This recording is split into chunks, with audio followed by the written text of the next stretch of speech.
So a prenup's actually, I think, more of an American term. In BC and I think in Canada in general, we usually call them either cohabitation agreements if you're common law, or marriage agreements if you're a married couple. So they're basically legal contracts that you set out in which you list your expectations about what's going to happen in the event that the relationship ends. It should involve some consideration of what you expect your lives together are going to look like and what you think a fair outcome would be if your relationship is to end, given maybe the assets that you went into the relationship with, the roles that you expect to take on in the relationship itself, and other factors. Often it deals with the financial consequences. There's a limit to the things that you can deal with in a contract like that, because you're not allowed to deal with, for instance, what's going to happen with your children at the end of it.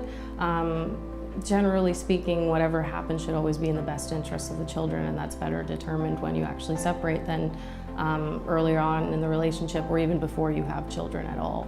Ideally, you would have legal advice. There are agreements that are upheld without legal advice, but the legal advice helps ensure that the agreement is fair, because you know what your rights would be if the agreement didn't exist. A fairly negotiated and thoughtfully drafted agreement can help minimize conflict at the end of the relationship, because people are clear on what their expectations were and they would have considered it to have been a fair agreement. So provided nothing drastic has happened over the course of the relationship that makes that agreement seem all of a sudden unfair, like maybe your lives didn't play out the way that you had expected, often people are willing to respect the terms of the agreement if they had a role in negotiating it, and if they had all the information they needed for it to be fair.